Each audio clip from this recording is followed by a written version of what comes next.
দেড় বছর ধরে মধ্যপ্রাচ্যের আকাশে যেন থমকে আছে আতঙ্ক।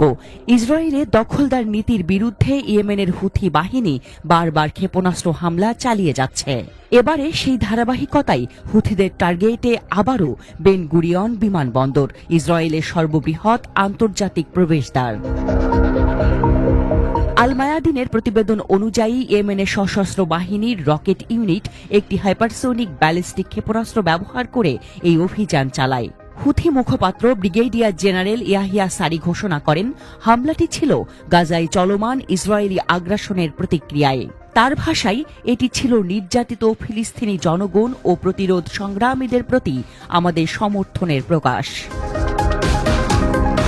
এই হামলার ফলে কয়েক মিলিয়ন ইসরায়েলি নাগরিক শেল্টারে আশ্রয় নিতে বাধ্য হন।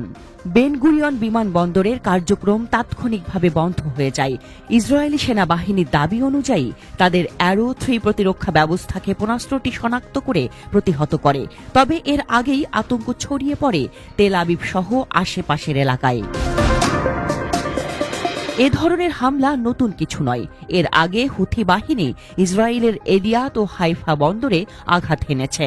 মোহাম্মদ আল ফাররাহ, যিনি আনসারুল্লাহর রাজনৈতিক ব্যুরোর সদস্য, তিনি আল মায়াদিনকে জানান, এই ধারাবাহিক হামলা শুধু প্রতিশোধ নয়, বরং কৌশলগতভাবে ইসরায়েলের অর্থনীতি ও নিরাপত্তা কাঠামোকে বিপর্যস্ত করার একটি রণকৌশল।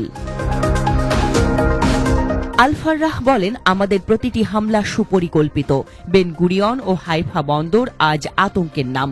পর্যটন, বিনিয়োগ সব স্তব্ধ হয়ে গেছে, আর সেটাই আমাদের কৌশলগত সাফল্য।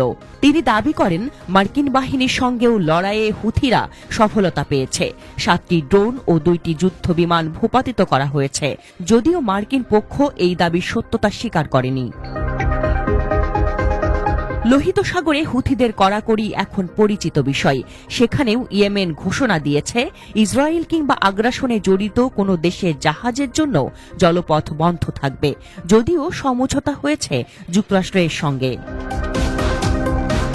ইয়াহিয়া সারি স্পষ্ট ভাষায় ঘোষণা দিয়েছেন, ইসরায়েলের গাজায় হামলা বন্ধ না হওয়া পর্যন্ত আমাদের প্রতিরোধ চলবে, আর সেটা আরও তীব্র হবে।